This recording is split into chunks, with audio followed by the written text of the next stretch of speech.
Hello guys, मैं हूँ chicken biryani. मेरे चैनल को सब्सक्राइब करें और टिकटॉक पे भी फॉलो कर दो यार। आज की वीडियो एक स्टोरी टाइम है। ये वाकया रिसेंटली मेरी ज़िंदगी में पेश आया है। इससे आपको ये सीख हासिल होगी कि अपनी ज़ुबान को हमेशा काबू रखना चाहिए और बगैर सोचे समझे कोई भी चबलहमी नहीं मार देनी चाहिए। वाकये की नज़ाकत को समझते हुए मैंने नाम बदल दिए हैं और अपने से कुछ नाम रख दिए हैं। चले हम स्टोरी स्टार्ट करते हैं। इस स्टोरी की मेन कैरेक्टर का नाम है रानी। रानी एक दुकान में काम करती है। उस दुकान के मालिक का नाम है सेठ। सेठ अपनी दुकान और उसका हिसाब किताब जिसके हवाले करके क्या हुआ था उसका नाम है बाजी। दुकान में काम करने वाली कामवाली जो कि इस कहानी की विलन भी है उसका नाम है चुड़ैल। अब कहानी शुरू यहाँ से होती है कि रानी काम करती है सेठ की दुकान पे। सेठ की दुकान है एप्पल जूस की, तो ये समझ लो वहाँ फ्रेश एप्पल बहुत ज्यादा होते थे। सेठ था अमीर, उसने अपनी दुकान में लगाए हुए थे कैमरे जो कि चलते थे नेट से। पहले पहले तो सेठ बहुत दुकान पे ध्यान देता था, कैमरे देखता रहता था कि कहीं कुछ गड़बड़ तो नहीं हो। अब मसला ये है कि रानी दुकान में काम करती थी 5-6 घंटे। कभी काम करती थी, कभी उसके पास काम नहीं होता था, तो उसके दिल लगाने के लिए एक ही वाहिद जरिया था, वो था इंटरनेट, जिसके सहारे वो दुकान में 5-6 घंटे गुजार लेती थी बगैर किसी को कुछ प्रॉब्लम दिए। अब मसला ये है, एप्पल जूस इतना बिक नहीं रहा था, तो सेठ ने सोचा ये इंटरनेट का खर्चा ऐसे ही फजूल में हो रहा है, तो क्यों ना इंटरनेट बंद करवा दिया जाए और पैसे बचा लिए जाए। तो सेठ ने 2 महीने इंटरनेट का बिल नहीं दिया तो इंटरनेट बंद हो गया। रानी के होशो हवास उड़ गए क्योंकि उसका वहां पर वक्त गुजारना मुश्किल हो गया। और तो और सेठ ने भी दुकान पे ध्यान देना छोड़ दिया। महीना 2 महीने वो दुकान पे आता ही नहीं था। रानी को इस बात का पता नहीं था कि इंटरनेट इन्होंने बंद करवा दिया। रानी को यही लगता था कि वो ख़राब है। वो बार बार सेठ को और उसके भाई को कहती कि इंटरनेट ठीक कराओ। वो कहते हैं हम अभी कंप्लेन करते हैं। अंदर खाती बात रानी को पता ही नहीं थी। हुआ ये कि एक दिन एक बच्चा आया, कहता अपने कैमरे हमें दिखा दो, हमारी दुकान में से कुछ गुम गया। रानी ने उसे कह दिया कि सेठ अभी नहीं है तो नहीं दिखा सकते, लेकिन वो बच्चे के जाने के बाद दुकान में काम करने वाले एक दूसरे आदमी ने बताया कि कैमरे तो चल ही नहीं रहे जब से नेट नहीं चल रहा। ये वो खबर थी जिसने रानी को डुबो दिया। रानी के लिए ये खबर ब्रेकिंग न्यूज़ थी क्योंकि 2 महीने से कानो कान उसको खबर नहीं थी कि कैमरे भी नेट से चलते हैं। ये इसके लिए एक न्यू इन्फॉर्मेशन थी। रानी और बाजी की आपस में बड़ी अच्छी दोस्ती थी, तो जैसे ही बाजी आई रानी ने फुदक के उसको ये बात बता दी कि तुझे पता है कि 2 महीने से इस दुकान में कैमरे ही नहीं चल रहे, कोई भी कुछ भी उठा के ले जाए हमें पता ही नहीं चलेगा। हाँ, हम कुछ भी उठा के लेके जा सकते हैं, इसका मतलब ये। रानी ने पर मुंह फाड़ के बकवास तो कर दी, वो भी बगैर सोचे समझे। अब क्लाइमैक्स का सीन ये है कि वहां पर खड़ी हुई काम कर रही थी, सफाइयाँ कर रही थी। टेन टेन कौन? चुड़ैल। क्यों किया रानी ने, क्यों? बस फिर क्या था आगे खुद ही गैस कर लो। मैडम चुड़ैल ने सुन ली सारी बातें कि कोई भी कुछ भी उठा कर ले जाए, और उसने उस दुकान से सेब, फ्रेश सेब चुराने शुरू कर दिया। ना बाजी को, ना रानी को, ना किसी और को कानो कान खबर नहीं हुई कि वो सेब चोरी हो ही जा रहे थे, हो ही जा रहे थे, हो ही जा रहे थे। 1 महीना गुजरा और गेस व्हाट, कौन वापस आया? Guess who is back?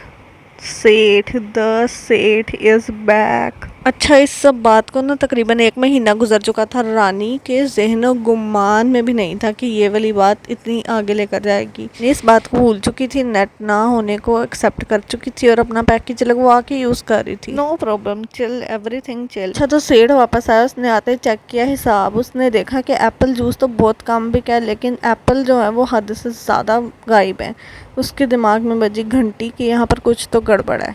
उसने ना चुड़ैल पे नज़र रखनी शुरू कर दी। तो अल्लाह करनी यह हुई कि चुड़ैल जहाँ पर ये सेब यहाँ से चोरी करके बेचने गई थी, वो दुकानदार निकल आया सेठ का दोस्त।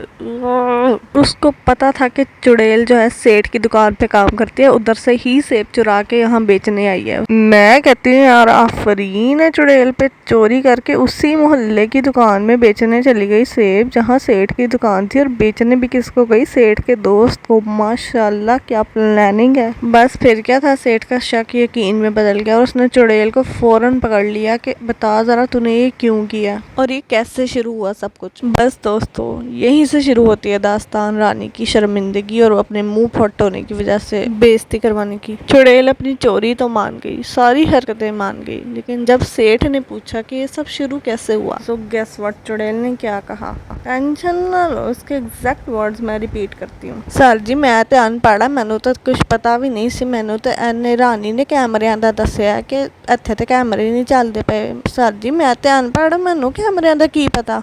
सर जी, मैं तो चंगी भली सफाइयां करती सी। रानी ने कहा जो चुकना चुक लो, कैमरे तो चलते ही नहीं पे।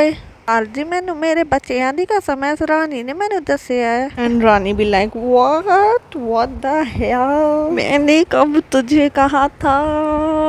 सर जी मैं झूठ नहीं बोलती, ਜਿਹੜੀ चोरी की मैं मन्नी है ना। ऐही कहती पई सी बाजी नू कि कैमरे नहीं लगे तो कोई भी कुछ भी चुक लवे। रानी भी लाइक या तुझे नहीं बाजी को कहा कि कैमरे नहीं लगे, तुझे पता है इस बात का। रानी ने बाजी को एक इन्फॉर्मेशन दी थी कि क्या तुझे पता है इस बात का।